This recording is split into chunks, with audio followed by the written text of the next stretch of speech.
I needed help. Like I felt I can't do this alone. I am alone, and yet I can't do this alone. And I prayed for my life. I prayed to call in support, energy, help in whatever form it would come. I didn't know. Cool. Thank you for joining me. Yeah, thank you. Thank you for inviting me here. Yeah. It's this beautiful space. I have no idea what we're going to talk about. Great. Me neither. But I'm so excited for it, and it's going to be nourishing. I'd like to get to know you more, your journey. I think that's going to be poignant, especially for people listening who don't know anything about you. And yeah, just an opportunity for you to share over the course of what maybe you would define as some life-defining moments. So, yeah, I was stumbling through your Instagram. It was a choice to do that. Went right to the bottom. It's like August 2014. It's like 9 years ago. Such a fascinating journey everyone goes through, and like sharing their journey, bits of their journey through a public space like that. Like the first generation to do that. It's just mad, isn't it? Yeah. And there was, I can't remember what picture it was. It was you just smiling off on your adventures, I think. Yeah. Is that where it all began? Traveling's always been a very big part of my life, I have to say. Adventure has always been a really big part of my life. Yeah.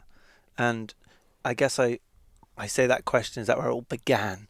It's a bit loaded in terms of like what I mean by that, in terms of perhaps the things you're into now and how you live your life. I'm going to assume they haven't always been that way. And, you know, you were born... Where were you born? In England? Yorkshire. Pontefract. Dales. I'm a northerner. Pontefract, yes, I know it. In disguise. I went to university in Leeds. Okay. Yeah, so it's, you know, we're born in England, and I resonate with some of the stuff you're doing now. So I'd like to perhaps, invite that in. What would you like to share, and how that was for you, like the journey to the things you're discovering now and focusing on? Like, where did it begin? For me. It's interesting you say about Instagram as well, because obviously that's like a part of my life that I'm willing to share. It's like what I choose to share. And being a creative, I've always been a creative person and a photographer, and therefore like a bit of a curator. So there is like a certain... there's like a curation with what I'm willing to share online, and also to share outwardly. And for me, since I was a young child, I think the human experience has fascinated me a lot. In my family and in my life, there were some hard things when I was young. You know, I grew up in Yorkshire until I was 6, and as with many people, there's difficult family dynamics, and my mum, she had mental health problems, and I think being very close and having a really close relationship with my mum led me to a place of being fascinated by what is that. Like, was that evident from a young age? Were you aware of it? Yeah, I knew that something... I didn't know it was different from anybody else's experience, actually, to be honest. But I was always keen to be on the front line, you know. How did that shape you? It gave me a lot of strength. It gave me a lot of bravery, I think. I'm ready to face a lot of difficult situations, and I like to go like in and be there and learn from those experiences. Whereas I think, like for my brother, for instance, he is more like, he would go out of the house or like be a little bit more away from it. He preferred to like brush it off, whereas I preferred to be in the storm, the eye of the storm. So from that, I learned a lot. I learned how to be in the eye of the storm, and it came through actually only last year when I was supporting an in-space in a ceremony, and there was a woman that was having a real difficult, I could say like a psychosis-like experience, and I was there and very present, and it did not shake me in the way that it maybe shook the other people around. And that for me was like, you know, all of these things that have happened in my life are like preparing me for this path that I'm on now. And that's happened many times in my life. I've realized that my days of partying and being in the after parties and the raves and taking care of people that are in an absolute state prepared me also to be in the work that I'm doing now and looking after people when they're in situations or moments that they're not comfortable with. To be a guide, to be like an anchor for people. So I feel comfortable in that space. So I would say that my spiritual path and my interest in the human experience and well-being has been a big part of my life for a very long time. I started yoga pretty young, and the philosophies and the mindfulness, like I went on a Vipassana when I was like 18. I was supposed to go to a full moon party, and I was like, actually, I'm going to go to this monk monastery and do a Vipassana, and I didn't really know why, but I ended up in these experiences and in these places that taught me a lot, even though I didn't really realize it at the time. I was just kind of like being guided and exploring and playing. But that side of me was not activated and brought into service until 3 years ago, I would say. Interesting. So even though it's, you know, for instance, looking at my Instagram, you wouldn't see that side of me because my yoga practice was very private for me. My spiritual path and my readings, my studies, my philosophies and my travels, I would show what Instagram wants you to show and what I thought society wanted me to show, which is like the fun and light and easy parts of life. And now you get to come on a podcast and talk about it. Yeah. Which is maybe... Which is new for me. Interesting, yeah. Yeah. But I do really enjoy one-on-one conversations over a cup of tea, and I love to go deep with them, so I'm excited for... Why do you think it was that you didn't share that side of you? What do you think was hesitant to, or was it you know, something that you cherished and felt that you weren't quite sure of and you didn't know how to portray it, or? I think it was for me. It needed to be for me first. It needed to be my own journey. It wasn't for anyone else. And I'm really glad that that happened that way round. Like, I didn't rush stepping into service. And yeah, it was just because it was for me. It was just for me. I want to go back to what you was talking about with your mum and being there for her and being that strength. Often our superpowers, clearly that's one of yours, comes at a cost. So what would you say happened when you stepped into that role early on with your mum that is also could be seen as a bit of a void at that time? Because often what I know about childhood, if one of our parents, caregivers, is dealing with something, or we do anything to make them happy, right? And even letting go of parts of us that, you know, could cause them even more this trouble or harm or whatever that might be. Like we just want to love and be taken care of. Yeah. I think it definitely... and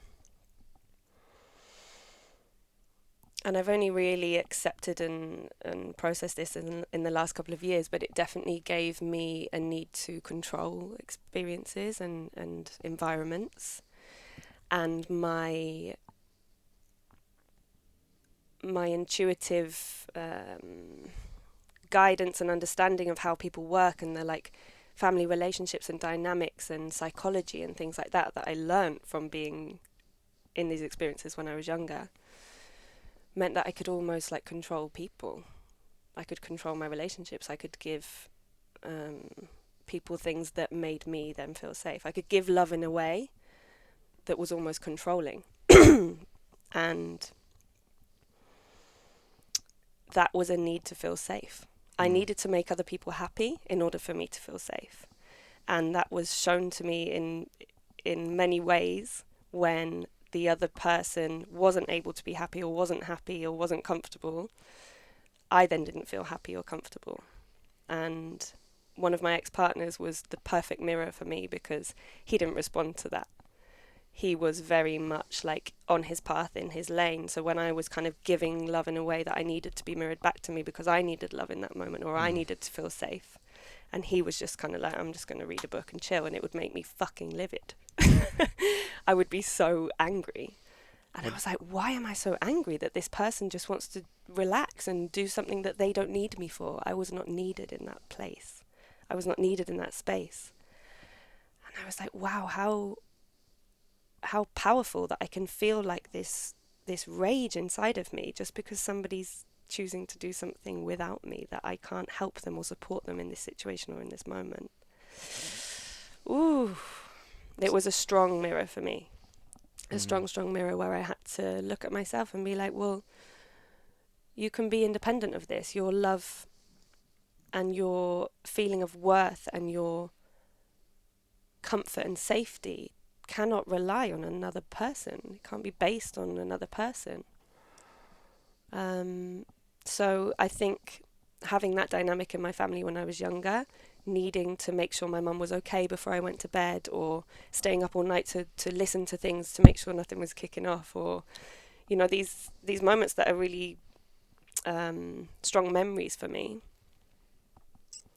I realised continued in my life. I needed to know what was going on. I needed to know that everyone was all right before I would be all right. Absolutely. I think there's a few things happening there, aren't there? Like different layers to it. Mm-hmm. Like in order for your mum, in order for you to be okay, you needed to take care of mum. Because in return of that, you would get love by giving it. And then as the years go on, it's like that pattern continues.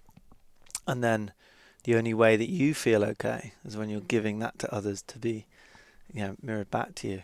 I think that's going on en masse. It's like it's one of the biggest things in relationships, and it's our capacity to feel for ourselves first. Because if we don't do that, and I notice exactly what you're talking about, that I was sitting with the other day, I unconsciously want like a hug from someone, like a physical feeling that's comforting, that's loving. Subconsciously I'm doing that because I don't feel it for myself. And even though that's a nice thing to do, it kind of bleeds out in an unhealthy way, and there's an unhealthy balance of what I'm actually trying to get for myself. I'm trying to get them to validate me so I feel okay. Yeah. And I think it's okay to want a hug, or it's okay to want to hug somebody, but there's a difference between giving of service or taking because you need it. And it's also okay to take it if you need it. It's like, can I hug you right now? And that's very different to saying, do you need a hug? Like, maybe you need a hug and I can be there for you, but maybe I need to hug you. And sometimes I think that we can confuse those two things, whether it's a giving or a taking. For sure. Yeah, and it's murky, and it's a dance, and it's an understanding of yourself in that process. And it gets quite heady quite quick because you're like, am I doing this for myself? But ultimately, it's okay, as you so rightly said. And that's what, when I talk about this, people say, yeah, but it's also okay that you want to hug to feel okay. Like I'm not okay on my own. Like I need to be around people, and like that fills me up, and that's healthy. But then unless I'm able to sit with myself and soothe myself and be with myself, I can't do that. If I've no capacity to do that, then I'm screwed. I need, because that has to come first. Everything else is an addition. Yeah. I think something that I've definitely learned from my experiences with indigenous elders and like working with prayer and altars and different sacred spaces is your relationship with your altar, like your sacred space, your connection with the universe, or your connection with Great Spirit or God, or whatever you want to call it. That's what you need to focus on. I think we get so distracted on focusing on other relationships and external things, and we look at that as the source of the problem. And actually, I think if we can come back and focus on our connection with something that cannot be broken. You cannot break your connection with the universe. You cannot break that soul connection that we all have with for me, great spirit. So I can focus sometimes too much on the other relationships in my life, trying to fix or trying to find the solution or the right permanence. feeling, the balance.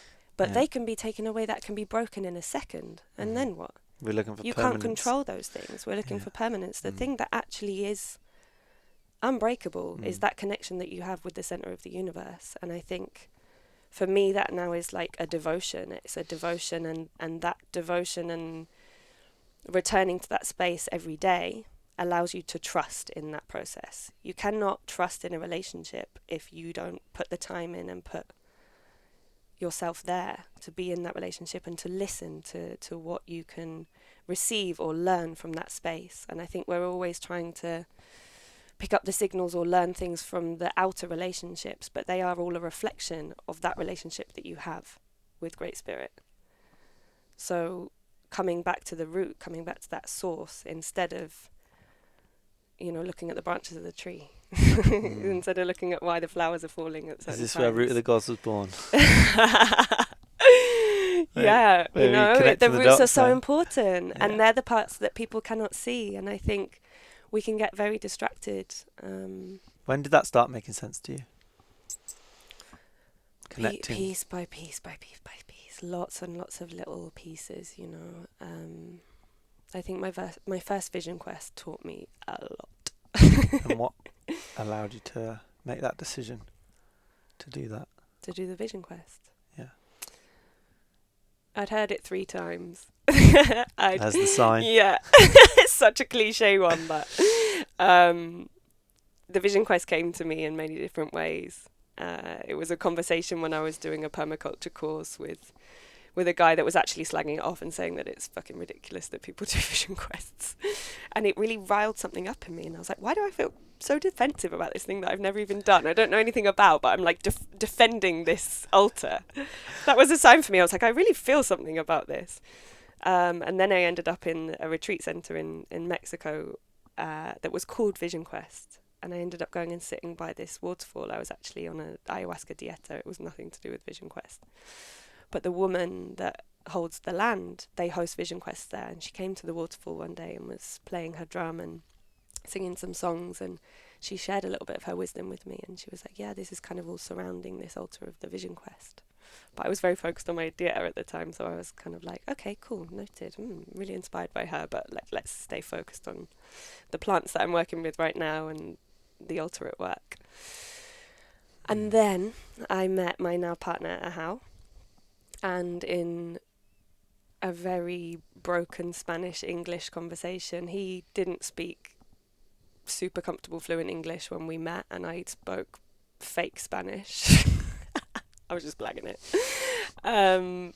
He told me about the Vision Quest, and that was the 3rd time. And then I went away. We met, we were together for a couple of days. I went away and it was just there in my mind, like this vision quest. And it was in about a week after maybe 10 days after we'd met. And I thought, well, I can't just go and be with this guy that I've just met. Like, he might get the wrong idea and I don't really know him. I don't know where it is or what to do. But it was just there, this feeling, this intuitive guide of like, you need to go and do this. And I asked a beautiful teacher and friend of mine, Chandri. She's older and she lives in Mexico.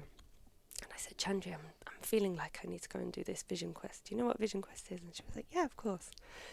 And I had this sharing with her and she was like, it sounds like you want to do it. So what are you resisting? I was like, I do want to do it. It was all just in the mind, like questioning fear. Can I not drink water for 4 days? And so I just texted her and I said, I'm going to come and do the vision quest. Where do I need to be and what do I need to do? And I arrived to this community, to this space, and everything was in Spanish and I didn't understand a thing.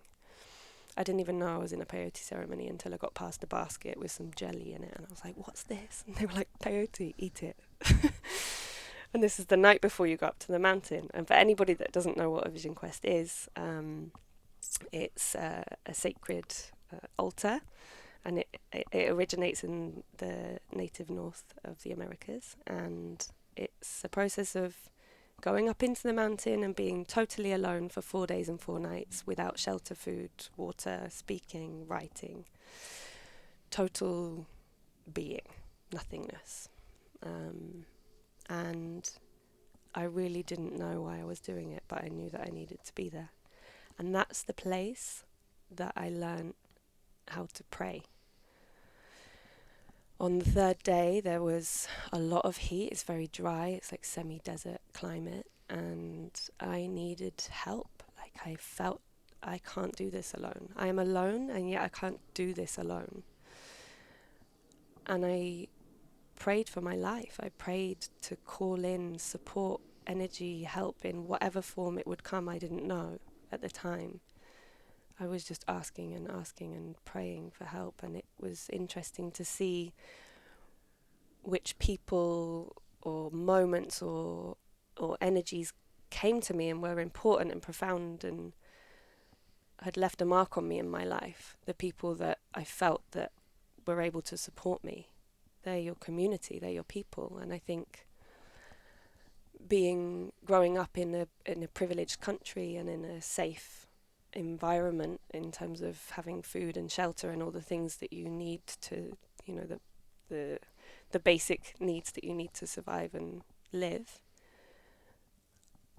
I'd never prayed for my life in that way before. Was it the challenge of the task at hand, going for 4 days, or was this a bigger thing you were praying for? I think in that moment it was just a helplessness, like in your own journey, yeah, it was to be, or a merge of the two. It was to be there with no tools, nothing to grab for, nothing to support you, and these voices in your head that say you can't do this. I had this dialogue in my head that was like, you can't do this, and the other one was, do what? You're not doing anything. You're just being. You can't do this. You're not doing anything. Just be. No, and it was this, be. I can't be. I can't be alone. And then there's like a grief and a sadness and a feeling like that you're alone. And only when shit gets really hard, when you're rocking back and forth because the sun is so hot and you're so dehydrated and you're just like there, like how can I do this? Actually, okay, if I need to be here, how can I do this? And only in that moment I felt like, well, I need help. And you realize that you're not alone. You realize that there's birds everywhere, there's trees, there's power and there's energy, and you can draw from it. So I started to breathe and pull it in and welcome these things outside of myself. And I guess that's what people talk about, like interconnected oneness. It was opening myself up to that infinite energy that's available to us all the time. And I believe that's what prayer is. For me, that's what prayer is calling in and pulling in that source energy that can support you. That's it. Question: do you feel like you needed this to access it, or can it be accessed all the time? And what's it like now, that feeling? Do you have to keep checking in with those peak, very immersed experiences? I think for me, the very interesting thing about the Vision Quest and the very powerful thing about it is there's no medicines involved. You are just as you are. So for me, that never left me. That state never left me. That space is still there. I can still see the face on the rock. I can see the seed in the tree. I can view my place in the mountain and feel it very clearly. And I have done since that day 3 years ago. However, I do believe that it can be accessed in many, many different ways. And I think that's the very interesting thing about this universe and this ecosystem and these plants and these tools and these ancient traditions, is everybody's finding different routes and keys to unlock their own path to source, to that source energy. Yeah. For me, it's making life sacred again. like it used to be. Yeah. It is sacred. It's always sacred. It's always within us. It's in every single one of us all the time. It's just whether you're listening. It's whether you're present with it. It's whether you're coming to that space where you're focusing on your relationship with that sacredness, with that essence, or whether you're focusing on everything else that's going on around the world, or on everything else that's going on outside of you. And that's the other thing I think with this work that I've discovered is our bodies are tools. Our bodies, they are access points. They store ancestral knowledge. And something that came through when I was in the jungle recently in Peru was like deep listening. You need to learn how to listen so subtly, so deeply. I think we're looking for these like powerful, profound voices that come in our heads, all these visions and these things, and because we live in this extreme overstimulated world and society, we're looking for like a movie to come in and being like, this is what you need to do, or this is, this is how you're going to solve your life or your relationships. And for me it's subtle. It's like the whisper of a grandmother. And if you're in a busy, noisy party in a big room, you're not going to hear the grandmother whispering in the corner. You need to go and you need to be with her and you need to face her and honor and nourish yourself with what is being whispered. And you need to trust that that is truth, without judgment, even if it's difficult to hear or feel. And I believe that that's why we need to come to these altars or these practices, whether it's yoga, whether it's breathwork, whatever you do, like having a space where you can go into a state of deep listening. And that's where we learn. Like that's where we continue to learn. And I think that's actually very subtle for me. It's not these like big, wild cinematic experiences. Exactly it's like a that. Subtle essence, a soft voice. It's the Hollywood. It's the the Hollywood narrative we're fed, or this dramatic, overstimulated picture of an idea or something that is in your life. Definitely that. I'd like to ask you about the elders in these communities, or even your direct ancestors, your grandmothers. What's your relationship with them like? And my bloodline grandparents. Yeah, your bloodline. Beautiful. So they're all from Yorkshire. They're all from up north, and it's a very earthy, grounded, straight talking people. My mum's parents, my grandmother. My grandmother, she was a dressmaker, and she's taught me to sew. She's taught me to knit. She's taught me many tools. And my grandfather, who's now passed away on that side, my papa, he taught me to play and to laugh and to dance. He used to put me on his feet and dance around with me. I have a really beautiful relationship with both of them. And when I think of my spirit of my grandfather, he comes to me a lot. Like, he'll just come to me in funny moments and I smile.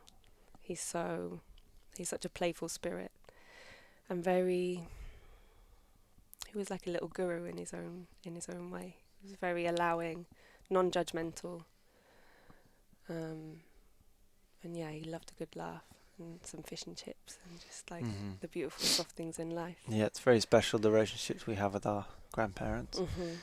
It's very different to our direct mother and father. Totally. And my grandmother, a lot less judgment there. My grandmother on my dad's side is it's like they get a second chance or something. Yeah. at being present with their children. My grandmother on my dad's side is she's a philosopher. Like, she's so profound. She's cracked life. She's smashed it. She skips it. She's 92. She's been in a Sweatlodge with us. She skips down the street every day. She does her exercise in the morning. She talks to the birds. She talks to the plants. I asked her what's her philosophy for life. Like, how is she, with a very difficult life, she's not had an easy life, how has she lasted this long and she's still smiling and she's bringing light and love to every situation that she's in. She wants to dance all night. She pulls up her skirt and she gets down, she's dancing. Everybody, anywhere I take her, they're like, your grandmother is just like life force. And I She a asked good candidate her, for the podcast? she's a great candidate for the podcast, and she writes poetry, some of which is really controversial. Sure. She's a great candidate. And I asked her, what's your philosophy for life? And she said, she whispered, work hard every day, smile, and be kind to people. And that was hers. And I feel that from other teachers and grandmother roles that I found in indigenous communities. An incredible woman, Eugenia Casimiro, and she's a Mazatec elder, and she's all about work hard. That's what I learned when I was with her. She's got this powerful motherly energy that she brings into all spaces, but she wants you to work hard. She wants you to put in that work. And it's interesting because I think that, especially when it comes to like health and healing and if you look at the relationship we have with like a doctor or a GP, we'll come and sit down and we're like, fix me. And you don't really need to work hard in that. It's just like, I'll give you this and that's supposed to do the work for you. There's no kind of like, you need to take this, but you also need to do this to make it work. And I think that a lot of us don't have that programming of like, we actually need to put in the work in every aspect of our life, not just to make money. Which plays out in our relationships, you know. You see like younger generations, there's this cancel culture or this like, oh, I started getting in a relationship with someone and it got hard, so I just broke it off. Whereas if I look at my grandmother, she's worked hard in every aspect of her life, her whole life. And she's not stopping now. She's still doing it. And it brings her, she's so healthy, she's so bright and vibrant. That's a big teacher for me. That's a big lesson. And I definitely have that instilled in me, and I'm really grateful for that. Work hard. Let's bring in your relationship with what's it? Ahau. Ahau. How's that? And how's that unfolded over the 3 years? Or was It's beautiful. 2 years. It's 2 years. So a year after the Vision Quest, did you reconnect? No, I've done 3 Vision Quests, so actually it's like okay. The 3 years so doing many questions about the Vision Quests. Because there's so many. There'll be people thinking, "Wow, even if I'm called to that, like, how? How would I even do that?" Yeah, people don't trust their bodies. Yeah. Ultimately, I think most people were like, "You're gonna die," you know. You can't live without food and water for 4 days. But here I am. You can. Yeah. 3 times. Yeah. Many times. People have done it for for sure. hundreds and hundreds of years. So yeah, 2 years, my relationship with Ahau. It's... And how's that? Amazing, beautiful, powerful, and difficult the work in that's involved? A lot of communication. I think that it's taught me a lot of patience, especially being in a relationship that we don't speak the same native language. You know, I've learned Spanish.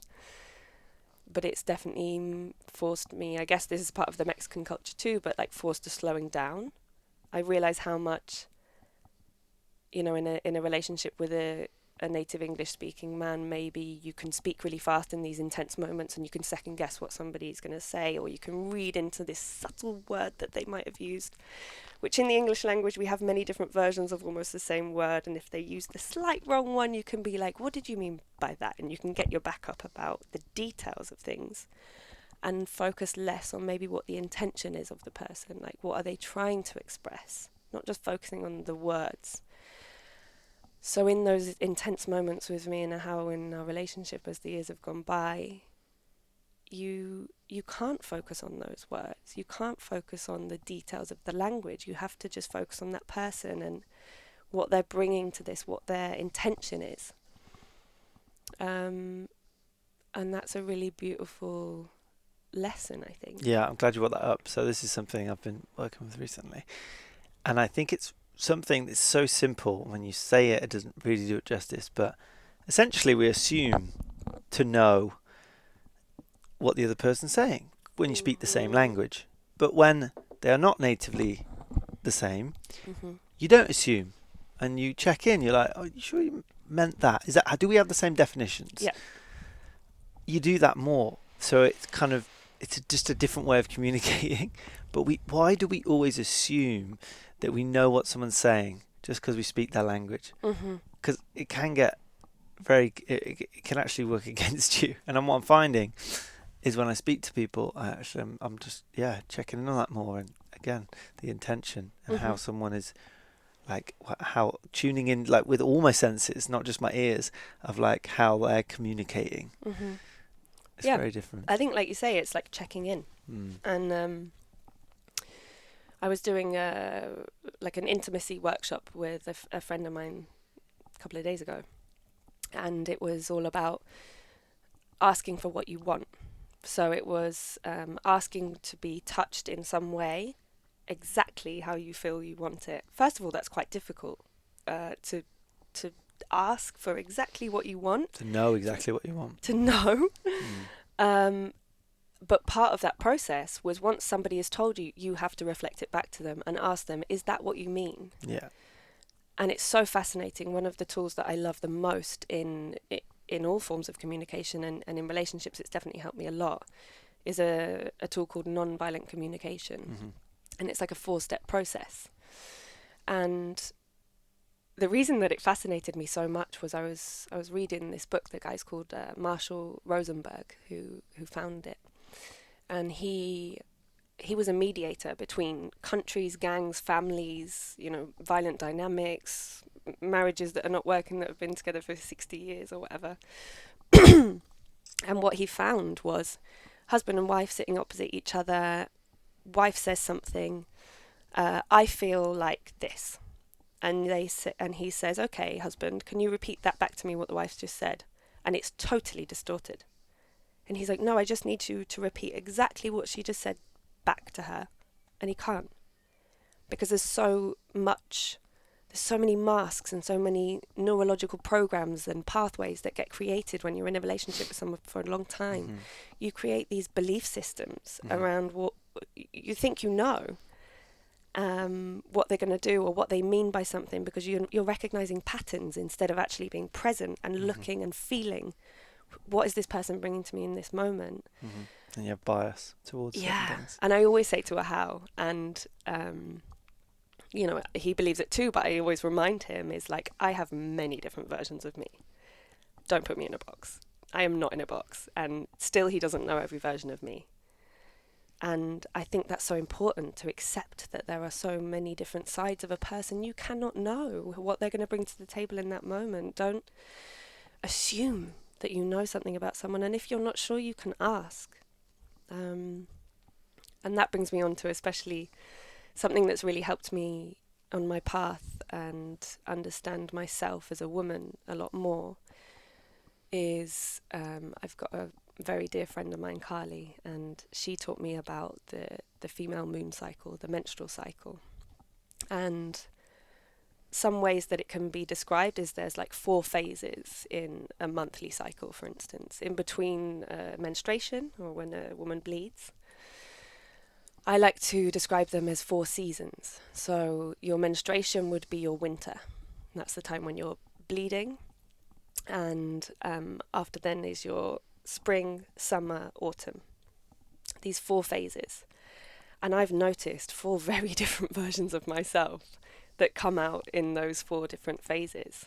The winter is the time, like in winter in the world, for being inside, being by the fire, like just sitting with the fire, and you feel a lot more like, before you bleed, you can feel this big build up, and then when you start to bleed, it's like this bubbles burst, and you can just go, ugh.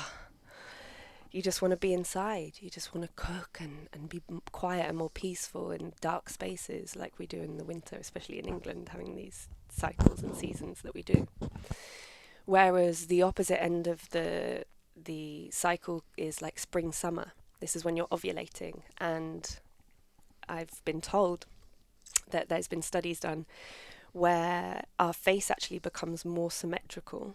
We actually technically become more beautiful in that point of your cycle, because like a bird that's feathering their feathers, or like a flower that comes to bloom in the spring, summer, we're attracting a mate.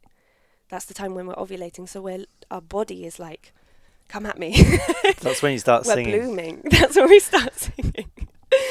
And that's fascinating, because I feel that in myself. I feel myself like blooming. I feel myself, I want to be social. I have more energy. I don't need so much sleep. These are the common themes with a woman. If you have a balanced cycle, you know, everybody has different cycles and they're all different lengths, and, you know, they're all different. But these are quite common themes with like a regular cycle, that you could say. And yeah, it's so fascinating for me to allow those sides of me to exist and to embrace them and to know how to harness them as well. Because like right now I'm in my autumn, which is the week before my bleed. And that's harvest season, right? Like August is harvest season. And it's also like this time where you can become very critical. You're like culling everything. You're like, it's a time when I'll just throw things away. I'm just like, I don't need that. I don't need that. You can be very analytical, and for me in my work now, it's a time when I would like edit a course, or I would edit things. It's a really powerful time to do that, because you can see the things that you just don't need. Whereas, for instance, it's also a time when public speaking and things like that can be more difficult, but it means that you're more truthful. You're more like to the point, you're more raw. Before, I would have felt kind of a little bit anxious and nervous in this time, a bit self-conscious. It's a time when a lot of women are very self-conscious and more prone to like depressive symptoms, or feeling low, or doing like binge shopping is definitely like textbook autumn material. It's like, I'm going to buy loads of beauty products and like just things that are going to make me feel better, because I feel shit about myself right now.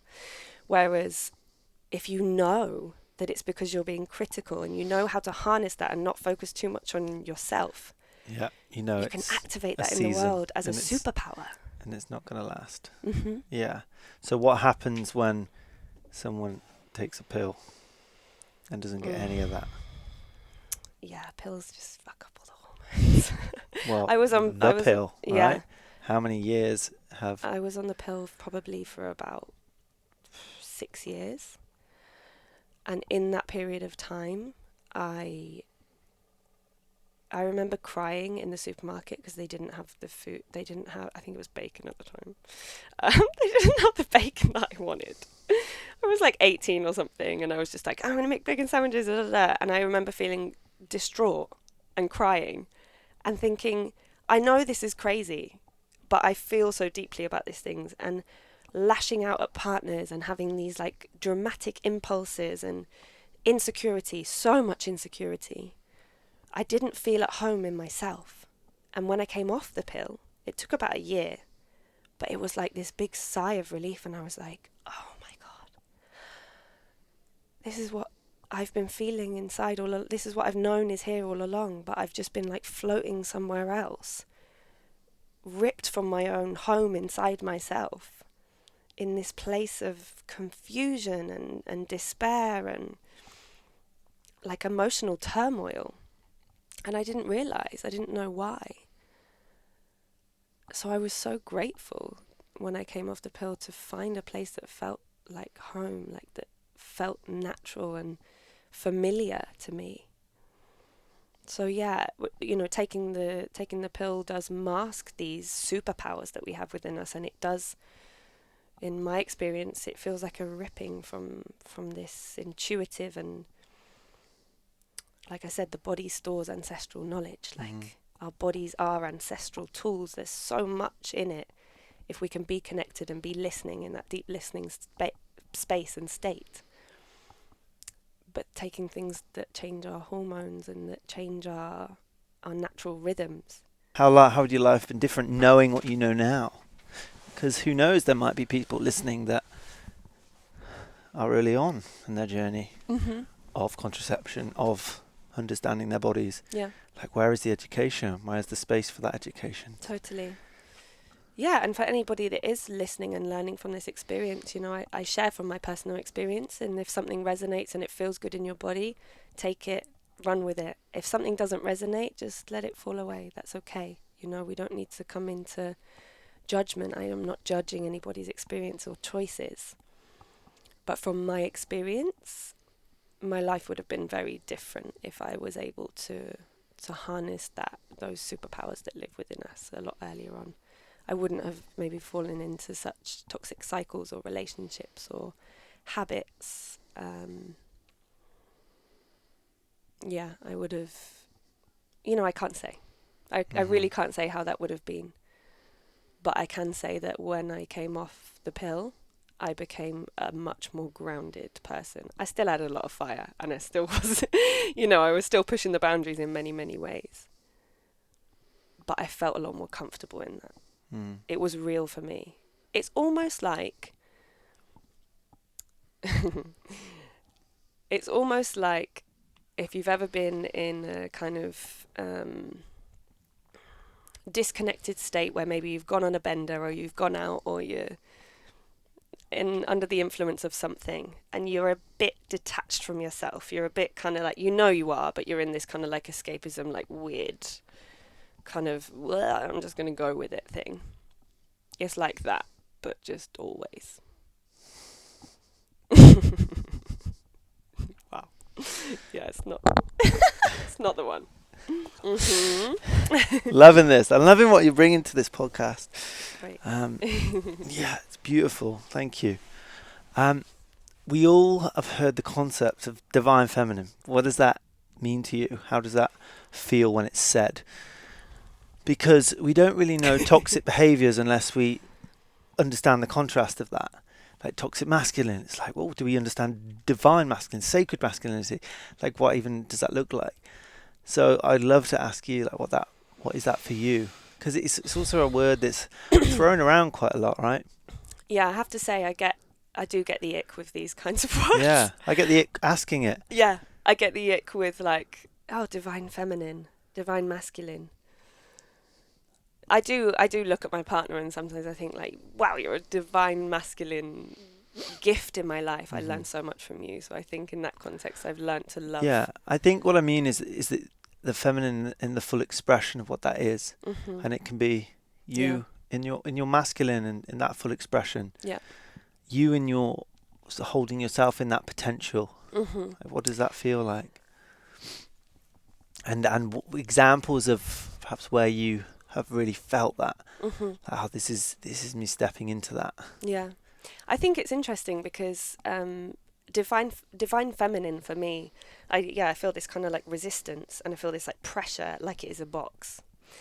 And I think we have quite a lot of focus nowadays on needing to reinvent words, create new words for things in order to bring variety to a concept. And I'm like, well, why can't we just open the box of that word? And why can't that word just mean many, many different things? I was doing some research actually into the different words and terminologies around the menstruation, the moon or the bleed. And obviously, so a lot of, you might not know this, but a lot of people that are now speaking about moon cycles and female menstrual health are calling women menstruators. And I asked quite a few women and people who bleed what they felt about that. And they were like, I don't like it. It makes me sound like a menstruating machine. I mean, it's like, that's my purpose. I'm just like menstruating. And yet the word woman also, like if you go from girl or like woman or like lady, these words, they kind of feel like, from what I learned and from what I researched, and I asked these questions to a lot of different people of different demographics and perspectives, there's this kind of like housewifey feel to it. There's this like, to be a woman is to do this, and to be a woman is to be at home and cook and do these things, or it's to be, yeah, in a box of some kind. And I'm like, well, what if we could use the same word, but we could just open that Pandora's box? And to be a woman could also to be someone that's playing rugby every day of their life and doing something that's not stereotypically female or womanly. What if we can just like banish all of those blocks and embrace the many different sides of what it is to be a woman? And I feel like if I was to embrace the divine feminine, it would need to be in a way that I break some of those illusions that even I have from the culture of being a divine feminine, you know, like I swear, and I like to just be I'm a bit of a tomboy as well. Like I like to be a bit rough. I'd see the men's circles of you guys wrestling and I'm like, fuck yeah, like I want to wrestle. Why can't we make a women's circle where we wrestle too? Do it. Do we need to sit around and be kumbaya and have like beautiful flowers all over our heads? And is that the only way that we can display divine feminine? Or can we also show rage and power? And I've done wrestling with women, and the first 5 minutes of doing that, I was like, oh, I can't touch a woman like that. And then she just nailed me like 3 times. And then I was like, come on, like, let's go. And I loved it. I came alive. Like, there is a warrior in the divine feminine. And I think that sometimes gets overlooked. And sometimes we go into this like softly spoken, we're just going to be divine feminine. And for me, it doesn't feel like that. For me, it's like this raw, powerful, wild. Yeah, wild woman. Yeah. That for me is my... When I've witnessed that in women, this kind of wild, it comes from listening to Women Who Run With the Wolves by Clarissa someone. I listen to it every year at Christmas for some reason. And I get so much from it, but like I connect with that wildness within a woman, and that for me is power. It's reclaiming that wildness, which I can witness in people, and it's like, I don't know, it just I have no correlation to what it is a part of a representation of what I've been doing or the work I've been doing, but it just sings to me, it speaks to me, and the wilder a woman can be and fully embrace that and embody that, it really just speaks to me, and I love it. It's amazing. Yeah. I remember my first vision quest. I was sitting on the mountain and it's hot. It's like 35 degrees or something. And I was like, okay, I'm going to get naked because there's no one here for 4 days. Like, perfect. I can be totally wild. I can just be as I feel to be. And I started my period on about 3 hours after I got there. So like I was saying about this like autumn feeling, you can feel a little bit like insecure before you start your bleed. You can feel like you need a bit of nurturing and protection. But when I started my period, it was like this channel to the earth. It was like when the blood dropped on the rock, it was like, I'm here. Like, this is where I belong. And it just felt so primal. It felt so powerful to be there, bleeding on the earth in total connection. And for me, that is my divine feminine. Like, to just be there in my element, connected to the elements, present, like, yeah, raw. It's raw, it's primal, it's powerful, it's in your power, it's trusting of yourself as well. I think women lose so much trust in ourselves. We, like I was saying before, focus on the other relationships around us. We have this motherly nature. It's so much easier to look after somebody else than it is to look after yourself. And in that, we fall into projection, we fall into codependency, we fall into all of these habits. And that's why I think it's so important for women to learn about their cycle, their natural cycles, and the many different versions of themselves, to recognize and to embody and allow and understand their inner nature. Because we cannot expect men to understand these things if we don't understand them. We need to learn. We are not taught these things. No. And because we're so focused on the little nuance of what a boyfriend might have just said, even though we're in our autumn and we're being really picky and sensitive, there's a nuance into what somebody else has said, and we're like, you don't like me today, or I'm fat, or I'm this, or I'm that. And that's just a mirror. He's just a mirror for you. So I think to recognize when, maybe we feel insecure, but that comes from a need. Yeah, the why behind that. Yeah. To embody that need, to accept and take responsibility for ourselves and what we need, and then to voice that. Because we are not mind readers. We cannot read your minds, and you cannot read ours. Yeah, I'm sat here thinking, yeah, I'll never understand that. Mm-hmm. And I have to sit with that. Yeah. And we have to communicate that, you know? And in a healthy way, in an embodied way, and to take responsibility for it. I think this is also a thing that happens in a lot of relationships, is like,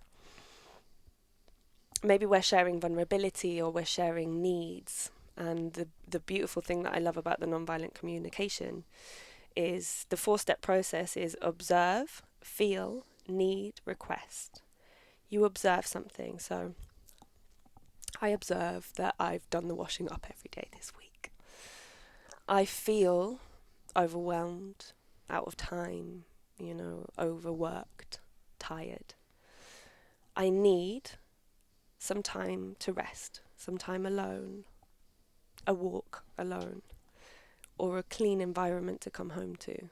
So I request that you support me every Tuesday or Wednesday doing the washing up so I don't have to do it. Like simple things, but without projection. It's taking responsibility for those feelings and being very clear and concise with what you need. Sometimes I think that when we have conversations in relationships, we put our needs forward. That doesn't always mean that need needs to be met by the other person. But because we don't clarify that, sometimes I think this can happen in a lot of masculine feminine dynamics, is the man being a provider, a natural provider, thinks that need needs to come from them. But maybe it doesn't. And I think if we can take responsibility for that and say, like, I need this, you might not feel so much pressure. You might feel clear on what needs to happen and what doesn't need to happen. And we feel more free. We feel more empowered because we're taking responsibility for what our feelings and what our needs are, instead of just like putting them in the hands of another. It's a much more empowering process if we can take responsibility for our own emotions. Absolutely. I think what you just said right then about it might not be met, because there's a lot of pressure, and that pressure, it feels like if I can't meet this need right now or in the next month, then what? And it's scary, and the fear comes in and overwhelms, and then the disconnection comes. Or avoidance. Yeah, I'm good at avoiding. Really love it. Yeah. I revel in avoidance. Yeah. It's definitely that's how I attach and detach, I guess. Detachment style. Professional avoidance. But yeah, couple that with an anxious, and it ain't going so well. But yeah, the pressure of like, oh, we have to meet each other's needs, all of them at once. You can't. Like one other person cannot meet all of your needs. But yeah, the clarity behind that, I think for men, it's understanding the why, because there's a lot of noise and there's a lot of like this, but then the context and the self-responsibility also to like, yeah, it's powerful. Yeah. I think expectation is a really big thing in our culture as well. Yeah, what you were saying before about that self-knowledge, like when we look around at our tribe of influence and the people that raised us, like I think it's powerful to ask ourselves, like, what did we learn from our mums about love? What did we learn from our dads about love? And like really unpick that, and then we can kind of access parts of us and our relationship to things. Like what did you learn from your mum about love? What did I learn from my mum about love? I definitely learned the infinite well of love. The more you share, the more you receive. She's a very present and grateful person. Both of my parents are very good at gratitude, very grateful. Okay, gratitude. They can walk into a space and be like, wow, it's amazing. Look at this table. Just simple things they can feel so grateful for. And I think it's because the lifestyle that they live now in comparison to what they grew up in is so different. Sure. they are just so grateful. My dad even said like he had to pinch himself that he lives in the house that he lives in now, because he never as a boy thought that that would ever be possible in his life. And I was like, wow, that's so beautiful. So I definitely learned like, gratitude is a form of love. It's like to allow that love in. Mm-hmm. I learned to look around me and allow the love that is shown everywhere in to me. Mm-hmm. Is there anything that affects or impacts your relationship With gratitude? or with your mum, and how that some of the behaviours you witnessed as a kid around your mum's like capacity to love her partner, your dad? Like, what do you mean? So the way, for example, my mum and dad, the way their relationship was, like, that's my love template. I learned from my mum certain things, and then I saw that as that's how you love someone. Like, we're influenced so much about, like, my dad was always funny, and that's how he got my affection from my mum. So I am that. I'm the funny guy, and I make women laugh, and it gets me attention, and I've got that from him. So it's neither wrong or right, but it puts things into context of like, oh, what am I doing here, and why? Where have I got that from? Or maybe I witnessed a lot of disconnection, and I never saw the reconnection. So that's where the avoidant comes in. Avoidancy in my family was prominent. Like, it happened all the time, and I'd never see the repair. Often the rupture and the disconnection happens in front of your face, and the repair happens behind closed doors. And I never got to see that, and it really impacted me because I just didn't think there was a need to repair. You could just like, oh, we avoid it. That's it. That's gone. Under the carpet. Yeah, and there's a superpower in that also, because I'm still here. I still love you, and it's like unconditional. Doesn't matter if we disconnect. Like, we're still in love, and we still love each other. But then, like, the ability to repair and have the vocabulary for that, or like the capacity for that, to actually hold that space, which is the hardest part. It's easy to disconnect, but yeah. So just those sorts of things. I find it really fascinating to understand, like, how and it feeds into the self-knowledge. Like, what was our template growing up? What was our influence? How did our mothers, fathers communicate sex and our bodies, and how our relationship with it could be so sacred? Like, it just ask yourselves. I'm not here to tell you what's what, but it kind of doesn't really happen that often, and it's very disconnecting. And it's like, this is really important stuff. You know, is. Well, where do we learn about sex? It's like school. Like, what happens there? Someone puts on a VHS, and then they walk out the room. It's bizarre. Yeah. Definitely a lot of sweep it under the carpet mentality, and kind of. My mum actually knew the first time I'd had sex. She just came to me and she was like, she sensed it. Yeah, she just saw something in me, and I was like, oh fuck. Because I felt like I'd done something wrong. That's an interesting thing. Well, that's masturbation as well, right? Oh yeah. We just Shame. feel. I'm glad I can just open this up with you and feel. Be different with a guy, honestly. It would, the shame that's there, and so many experiences, and this is what happens in circles and more spaces that are created, which is just like, let's just share.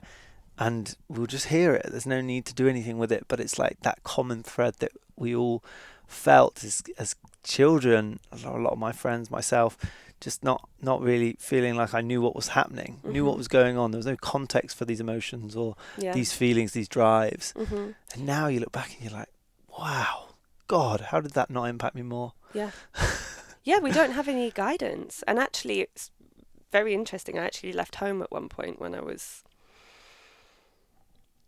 17, because my mum had a very direct conversation with me where she'd basically caught wind that I'd been shagging people and she told me that it wasn't all right, and I was following the template of my brother, and my brother was allowed to do it and nobody said anything, and I was infuriated. I was like, he's allowed to do it, you don't say shit. I'm not allowed to do it. As soon as I do it, because I'm a woman, God. I'm a slut. Yeah, this is what we do. We high five the guys and exactly shame the girls. And And granted, like, a lot of it was hedonistic, a lot of it was exploration, and, you know, I got myself into some tricky situations, but I learnt a lot, and that was my choice and my right. And yeah, like you say, we high-five the guys and we slut-shame the girls. And where does that come from? And how does that ingrain then into us and our self-conscious, self-analytical self-esteem? You know, a lot of women have really wavering self-esteem, and I think it's because we're constantly looking outside ourselves for that feedback for if what we're doing is right. And coming back to what you asked about my mum, like, what did I learn from that family dynamic and with my parents and my mum? A lot of people pleasing. I learned a lot of people pleasing, how to keep everybody else happy and to just don't speak too loud with the things that really piss you off. She's changed. She's learned how to prick up her voice when she needs to now. Yeah, maybe through your journey. Who knows? Yeah, I think together we have. We end up fleeing the nest to go back to re-educate them about. Oh, totally. Who else is parenting their parents? Oh wow, yeah. Like, my family now, as they are now, are a totally different dynamic to what I grew up with, and I'm so proud. And I've always been proud of my parents, but I'm so proud and inspired to see how you can change so much even later in life. They both look like 10 years younger, and they're full of life and currently knocking down a house and rebuilding it. And my mum's like squatting 70 kg, like, she's a machine. Breeze blocks over her head. She's just like... Wow, that's inspiring. Yeah. So it's definitely reflected. And this is the other thing, I think, with self-work and healing, another word that I just don't really like. But, you know, these journeys that we go on, I think that we can forget to bring them back to our family. I think a lot of the time we can get wrapped up in other cultures and communities, and when you bring it back to your family, it's not understood, and therefore, like I said, you know, we don't have the patience to work hard in the relationships. And I've had to work hard in my family and in my relationships, and I've had to be patient, and they've had to be patient with me, and we've had to be present for each different moment that we have and not expect each other to understand or to be where we're at.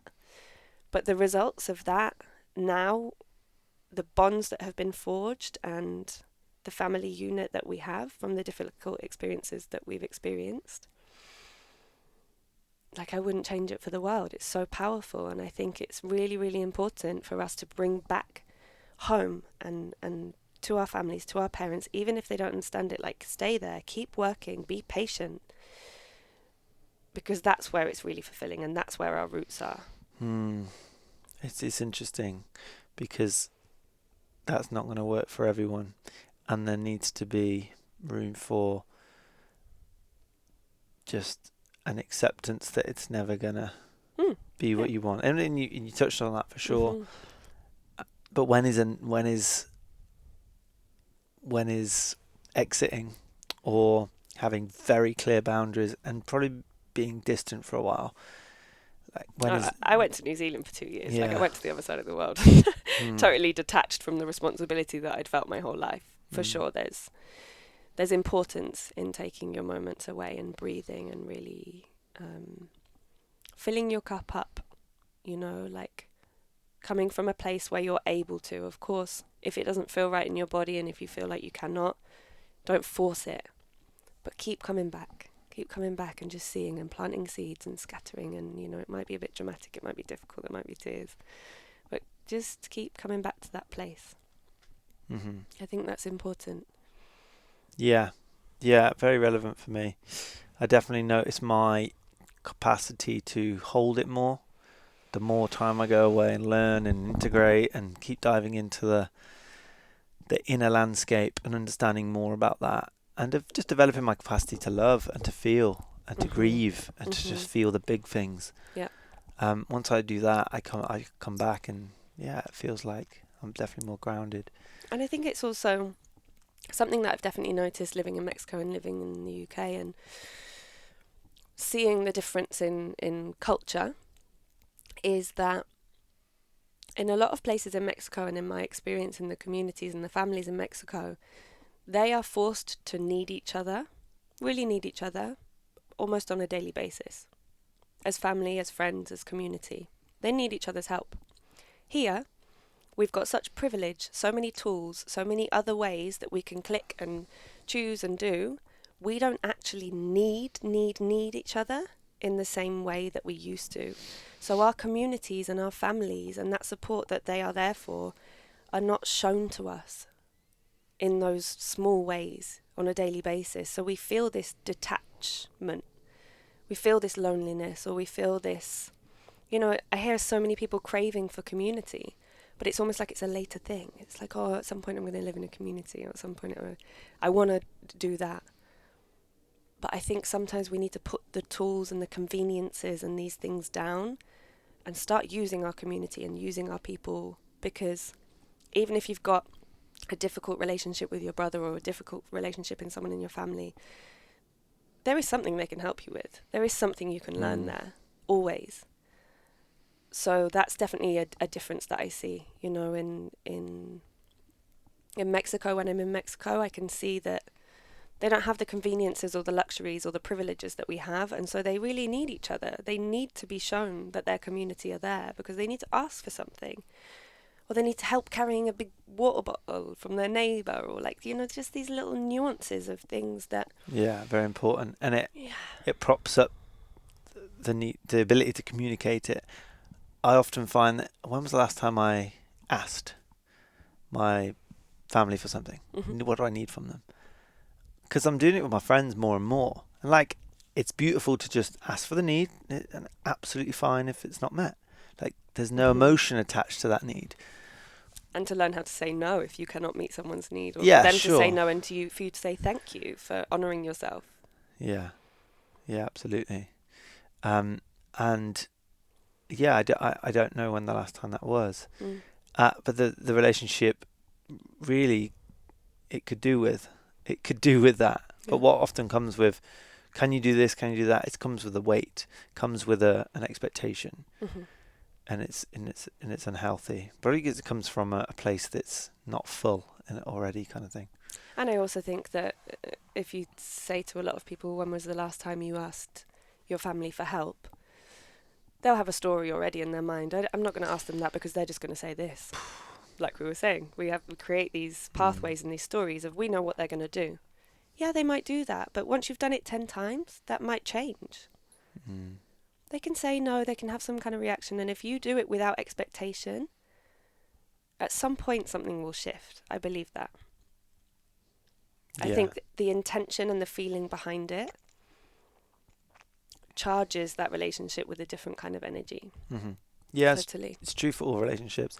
If you're consistent with certain things, whether it's being on time, whether it's lending something, it really has to go through a period of time, and that's who knows how long. But if you're constantly consistent, it will change. Yeah. Often when we're in our teenage years and we're going through these rites of passages, we let people down, but they hold on to that, and it really impacts the psyche of the parent. My dad I'll lose things, I'll damage things, or money.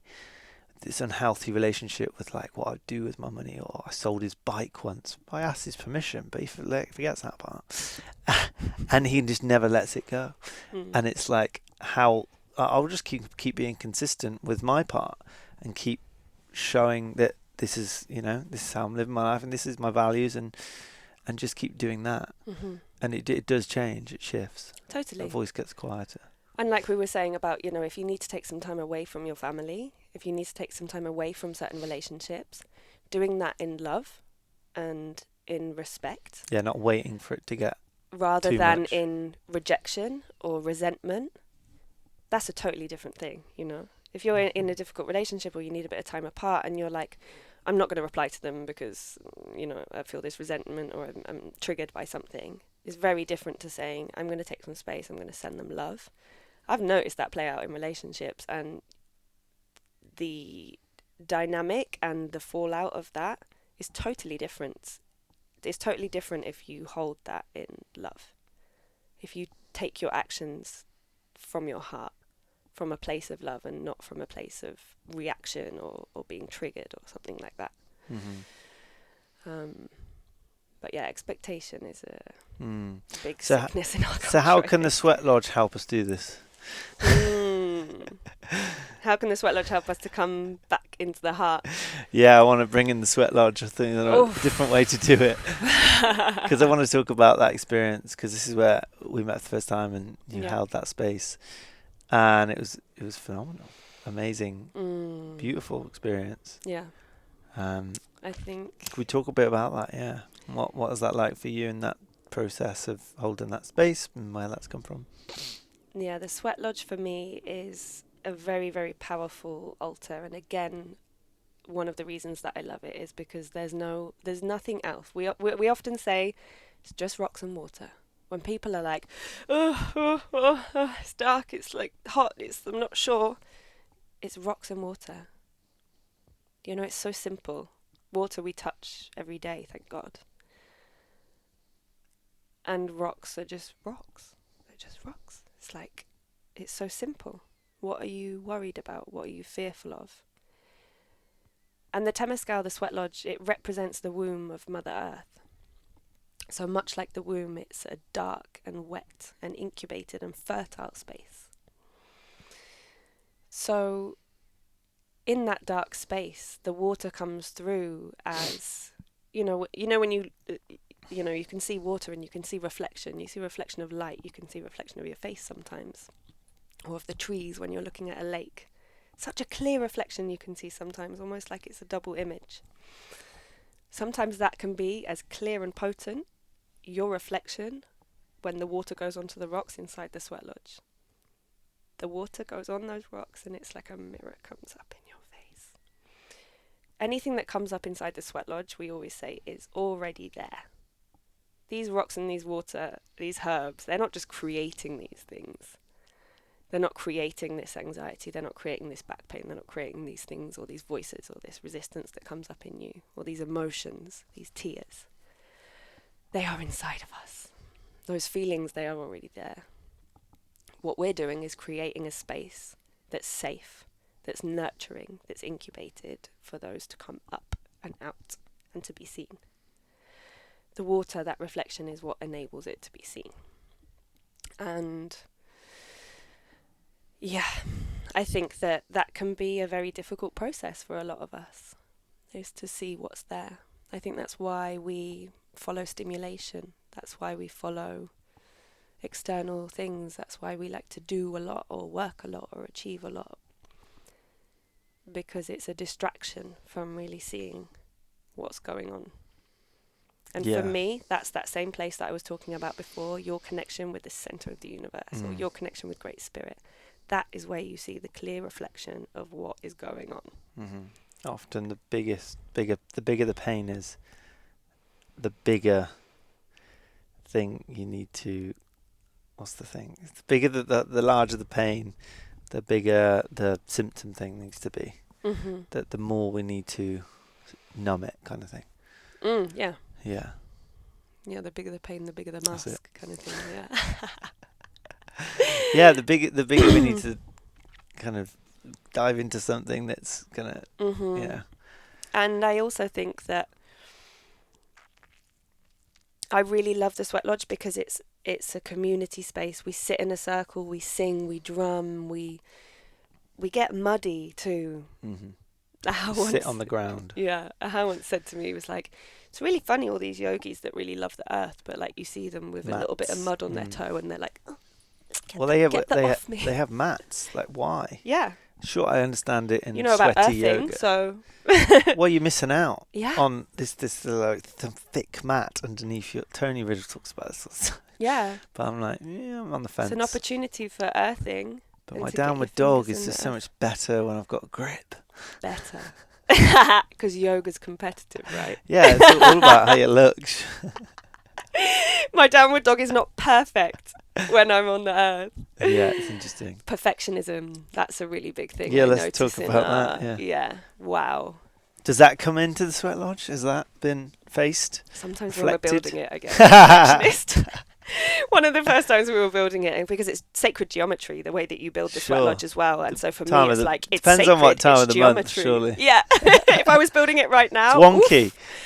I'd be taking it down 5 times and putting it up again, and just like, yeah, for me, I was like, it's sacred, it's geometry, it needs to be perfect. And at one point, I was just like, Robyn, I've been building these for 12 years, like, just fucking give it a break. Like, just sit down. It does not need to be perfect to the level that you think it needs to be perfect. It needs to be done with love and good intention. And in that, it will be strong.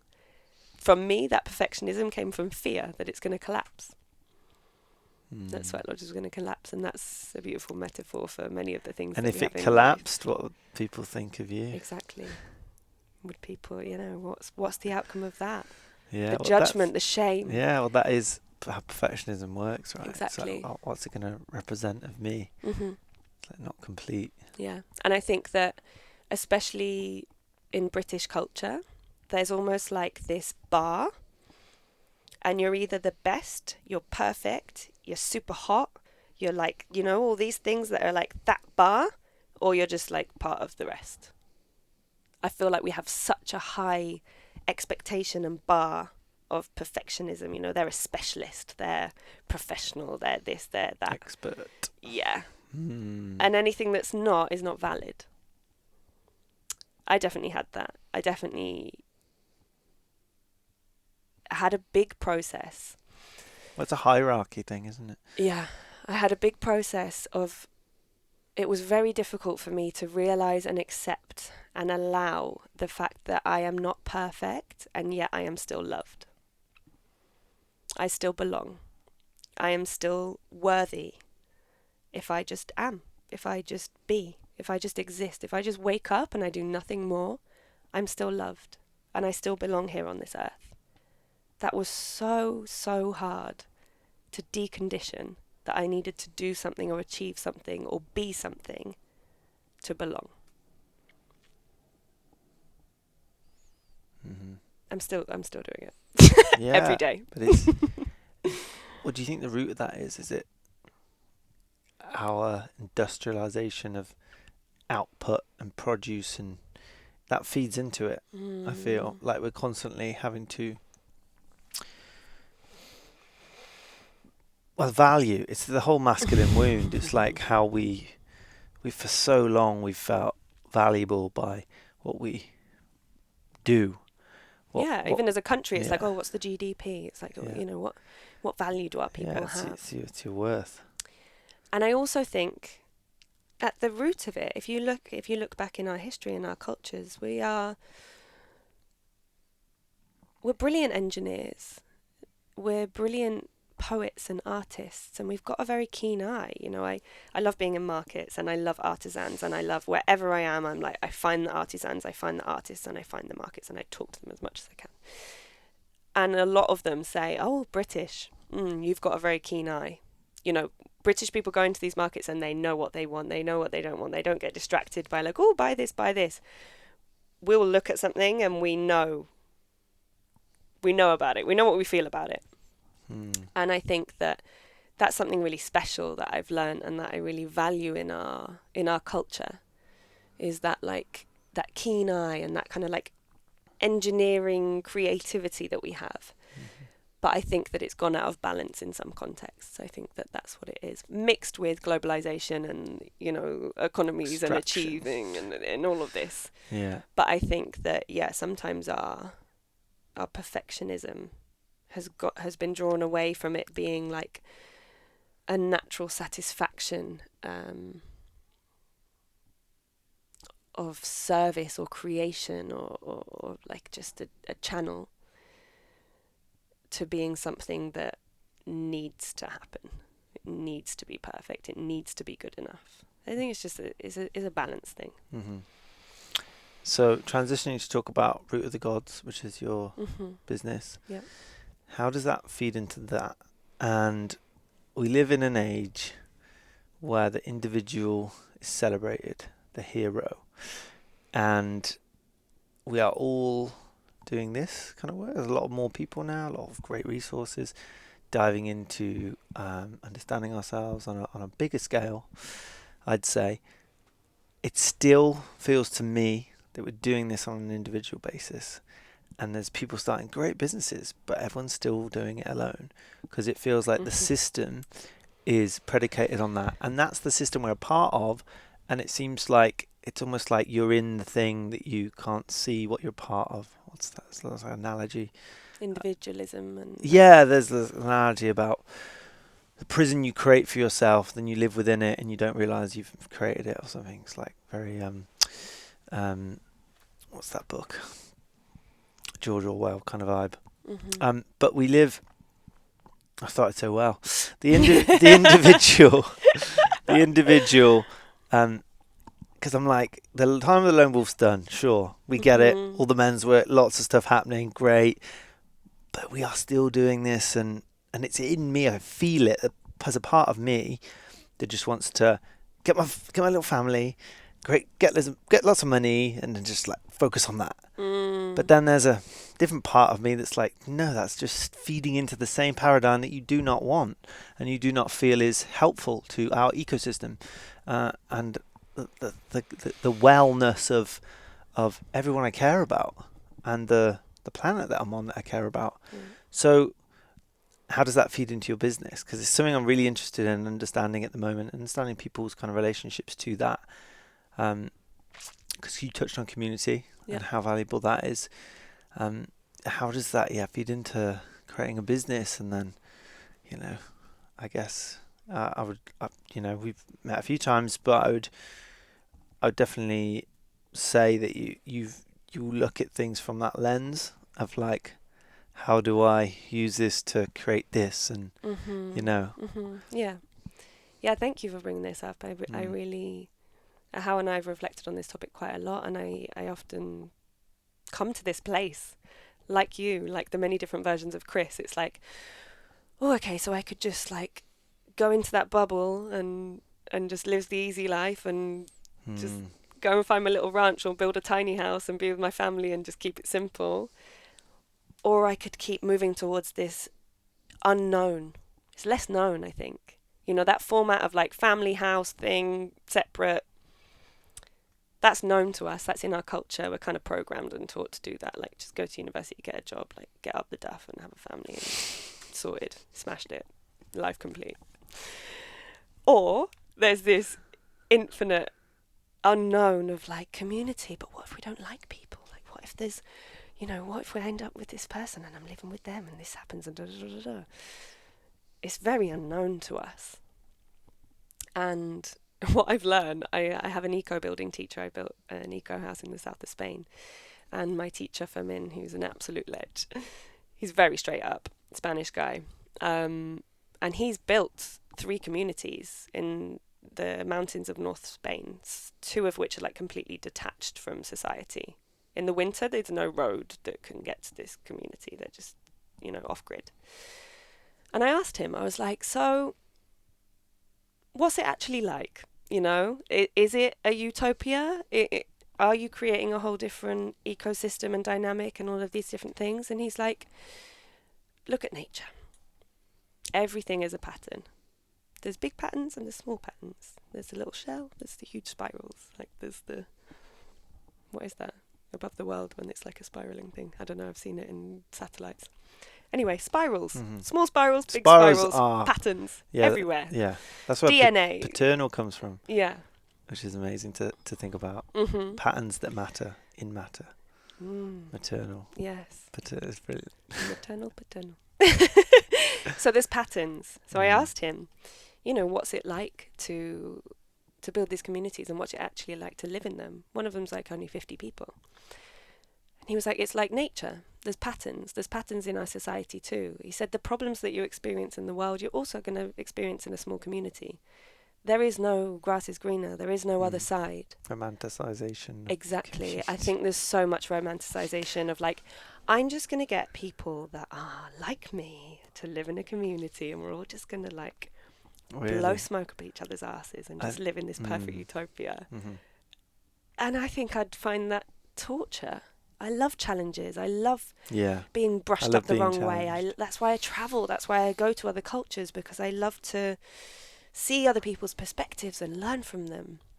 So, yeah, coming back to root of the gods and that kind of community question, and how this individualism comes into it. And we have this conversation a lot, and really we don't know the answer. And it's an ongoing conversation where we're constantly analysing, how can we allow people to be more a part of this? How can this be collective? And for me, it comes through in many different ways. Like, for instance, we were running a retreat in March. Something went wrong with the land, something went wrong with the retreat. We had to make a difficult decision in a small space of time. And I was kind of in between a few different people and facilitators, and I was the one on the email and the comms. And I really felt into my heart, and I was like, if this really was my family, I'm constantly sending emails and talking to people like, hey family, hey community, how can I make a decision without speaking to them? How can I make a decision on behalf of 20 people without bringing them into the mix if I'm going to call them family? I'm just doing that kind of transactional thing and running a retreat like it's, I'm the boss and I know everything and I can decide for everybody. That's not my reality. That's not what I feel in my heart. So I need to act on that. So I sent an email and I was very transparent, and I was like, this is what's happened. I'm speaking to you as a community, and I trust you to make a collective decision as a community. What do you think, option A or option B? And they all came back in good time and were really supportive, and it just filled my heart in trust that really we are creating community. We are stepping into a different norm. I've worked in business and I've worked in places where it's much more dictatorship, and I can make quick decisions if I really need to. But in this space, we're creating a new culture, which I hope can flood into other forms of business and other forms of living, So I was really happy to see that reflected back. It was like, okay, I'm going to treat you like the community that I believe you are. And they showed up as the community. Did they all get back to you? Yeah. And in the same day. The option A and B, was that, because I'd like to get some details on. So you sent an email, in all individual emails, or was it one collective email? Collective email, yeah. That they all could see. Yeah. And then they got back to you, kind of got back to everyone with their own. Yeah. Answers. So it was option A, face the elements, get stuck in, continue with the retreat, even though it might look very different to how we've timetabled it, release expectation, basically. Can you drop all expectation of what this might look like and just trust that we're going to have a great time? Or would you like to postpone the retreat and we can have a new date, even though I knew people had booked travel and, childcare and all these different things that you feel a lot of responsibility for. And they all came back to me and we decided to postpone it, and it was just... Oh, really? Oh, I didn't expect that. I thought they were leaning in to the unknown. Some did. Some said A or B, I'm fine. I totally trust. There's some said, do you know what? I've actually had a really tough week as well. There's clearly something going on. I'd much rather postpone. But the majority got back. Permission for them to decide for themselves. And they were so grateful and supportive, and it was just like refreshing to see community in action. Yeah. So I want to create more opportunities for that to be a reality. I think they also see who you are through that. You can forge a better relationship. They can see who you are, and when you're communicating that truth, it's like, yeah, they're right about you. They can it backs up who they thought you were. It's like, because you're in that space of truth telling and being authentic and speaking to your needs, and helping people learn about their needs through what you do in all capacities. So it's amazing when that aligns. Yeah. And that's exactly what we're all doing. That's what we all want. We all want to be told the truth. So that's kind of how it's been woven into Root of the Gods of recent, and nice. I hope to continue.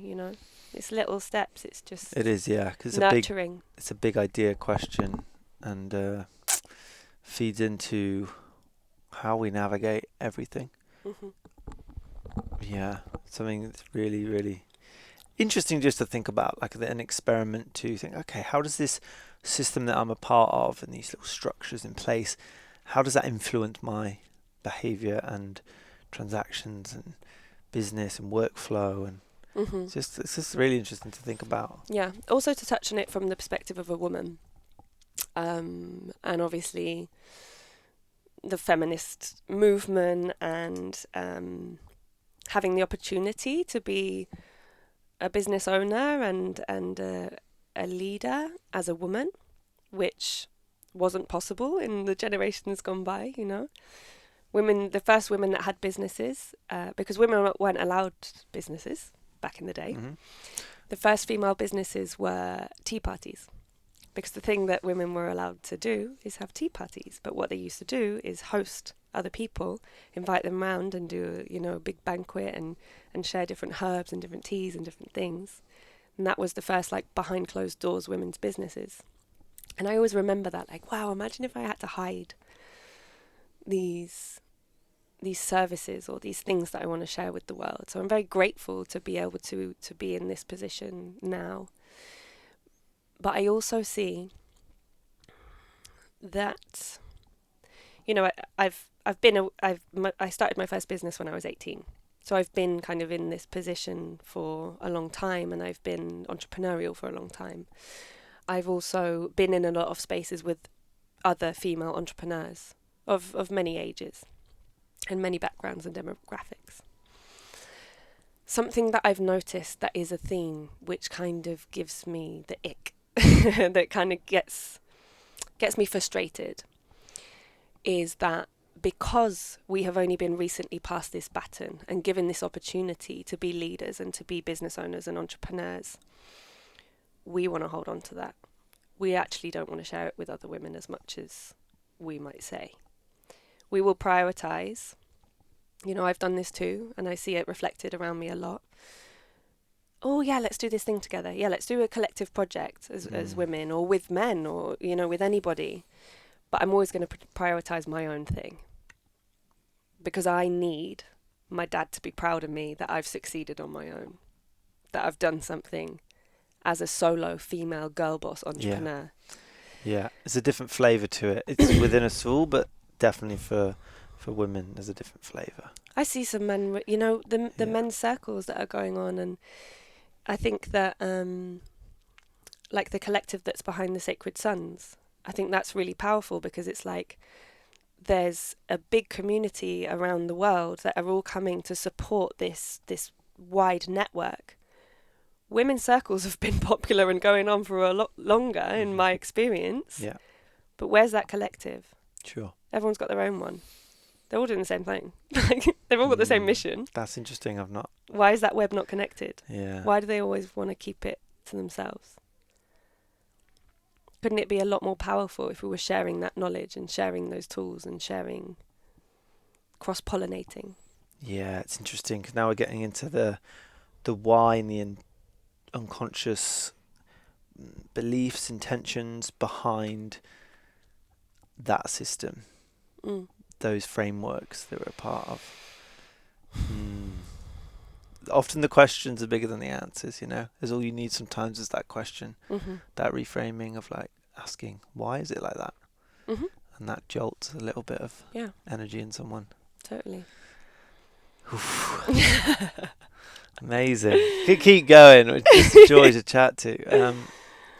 But yeah, we'll I think we'll wrap it up. I think I'd love to if you just speak to anything that's on your heart right now that you want to share, anything else, anything you want to revisit in the conversation. I always ask, what's you most excited about right now? What's kind of driving certain things at the moment? I think the thing to revisit, and the thing that's like definitely a theme for me right now, is to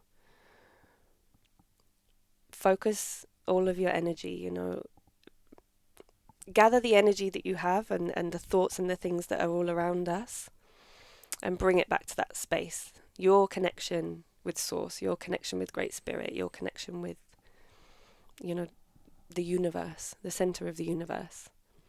That's like a theme for me right now. Come to that place and focus on that. Focus your energy there in deep listening.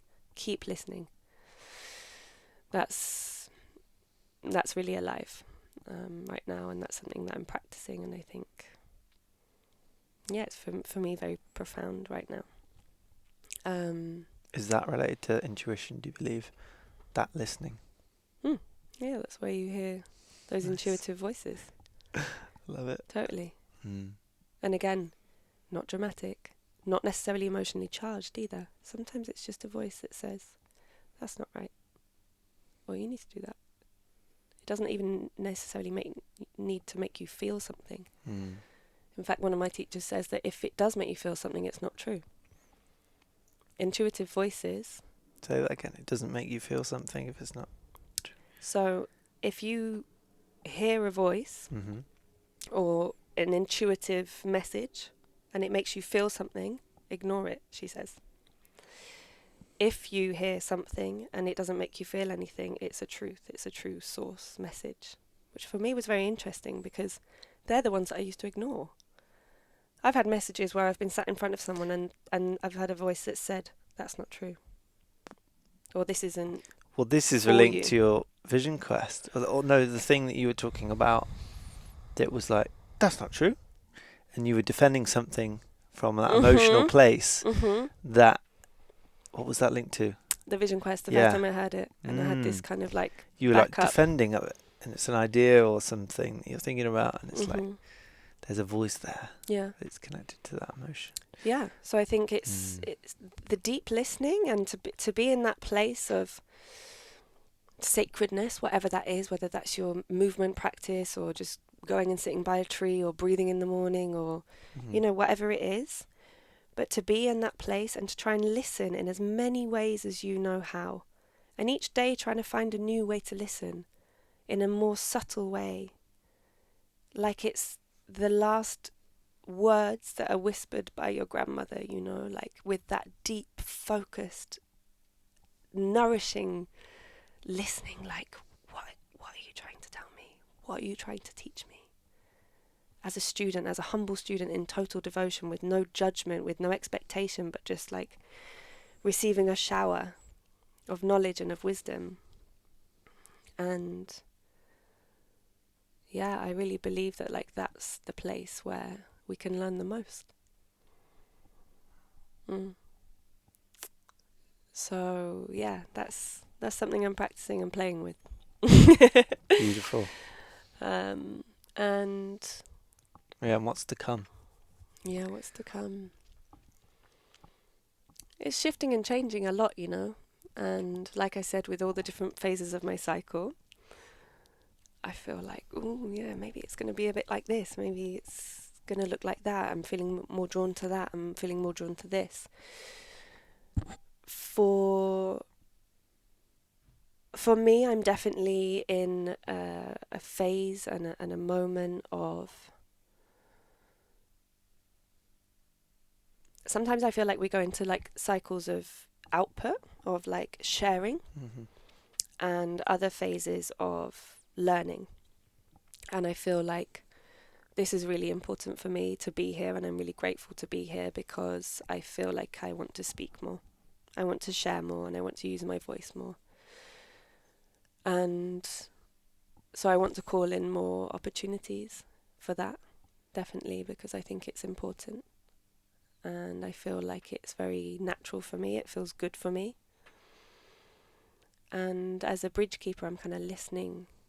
I'm listening and listening and listening, and then like being a bit of a channel that's in the middle. And I feel like there's a lot going on right now, you know. So to be a bit of a translator, I guess, from the things that I learn. Yeah, I'm calling in more time to speak. Nice. Stepping up into that more. Could you talk about a bridge keeper and what that means to you? Yeah. Again, I don't really like boxes and labels, but I quite like this one. Because no one really knows what it means. So it can just mean, like I'm saying about the words and the opening up, and it can mean whatever you want it to mean and what it feels like for you.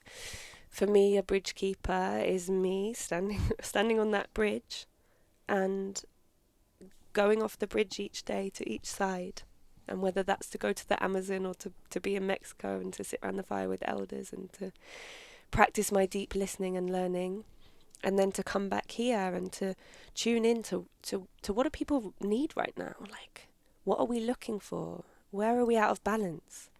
And how can I bring those seeds from each side and cross-pollinate?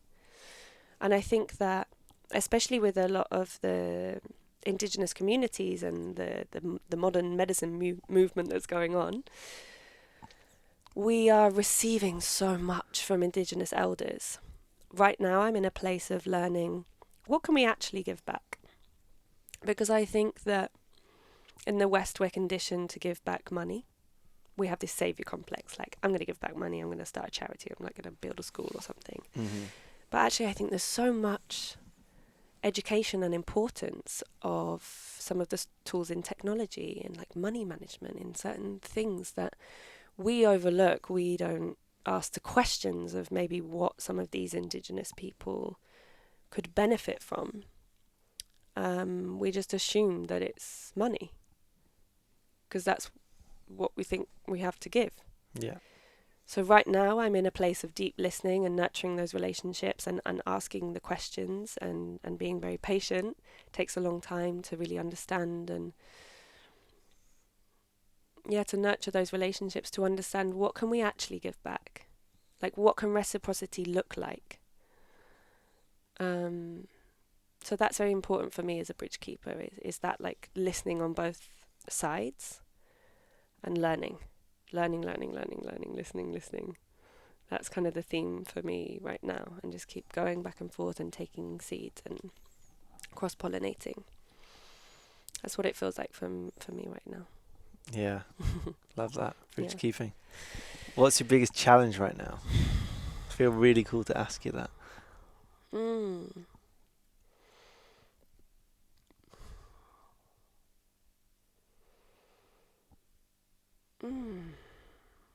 What's my biggest challenge right now? I think it's getting out of my own way. Yeah. Really getting rid of those like nitty gritty bits of like judgment and perfectionism. And is that your head? Is that the ego? Is that the mind out of the way? Yeah, I think it's like, often when I hear that phrase, it's related. It relates. I use it in that context of like my head, my worries, my fears, my limiting beliefs. They're all in the way. Yeah. I have a lot of belief in myself. Yeah, great. Like, I think that the belief is very there. important. You cannot do anything without that. Yeah. Belief is, like, I feel like if I had more belief in, like, I know if I had more belief in certain things, they would flourish. But I don't. And that's okay. So maybe it's money, Yeah. my relationship with money. And I don't have belief that it's, I'm doing that for the right reason or something. Or that you're deserving. Deserving, yeah. Yeah, I think perfectionism. I think it just comes in and it means that things take maybe longer. I think it's that letting go and being like, I'm going to do a podcast and I'm just going to speak from my heart and we're just going to see how it goes and people are going to see it and I have no control over that or what people might say. We're going to talk about masturbation. We're going to talk about... We're going to get right in there. That letting go of being judged or... like perfectionism, letting go of the idea that maybe that what I might say isn't going to resonate or help, or that it's not going to be people pleasing enough in some kind of way for certain people. Letting that be. Just being like, well, fuck it, if not now, when? Am I going to hide myself forever, those parts of myself? No, I don't want to. And you're going to learn quicker. By making mistakes. I've learned so much from my mistakes. I'm thinking about making a few more. Yes.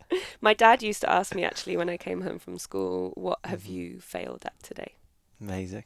And I think that that's so profound. And not in a, what have you failed at today? No, like, tell me, what have you really learned? And I think that oh, good God. We then learn to get back up. Like, you're in school, you don't know shit. So why is it so alarming to say I don't know? Like, that's the path to knowing. Why? It doesn't make any sense. That's one of my new things of the past couple of years, is just saying I don't know. I love it. Wow. Yeah. What a release of responsibility that I never knew I could say that. I thought I always had to have an answer. I think that can be a bit of a northern trait, actually, like always having something to say, always having an answer. And now I'm just like, I always take the piss with a how, and sometimes he asks me something and I'm like, no sé, which is I don't know in Spanish, but maybe I do know. I'm just like practicing my no sé. Yeah. Just practice it, play, you Mhm. know. Yeah, so yeah, that perfectionism, just allowing myself to be seen, allowing myself to be imperfect, and trusting that I am heart-led and I'm doing my best, and that is enough. Yeah. Thank you. Thank you. Thank you for your radical honesty and just present to the whole flow of the conversation. Thank It's you. really a joy to get to know you. Yeah, you and too. to share this medium, this platform with you. Yeah, It's really good. really, thank you for having me. It's been a beautiful experience, and you know, I get to know myself in these conversations too. We explore parts of myself that, yeah, maybe I've not reflected on. So that's been really fun. Beautiful. Right, let me give you a hug. Thank you.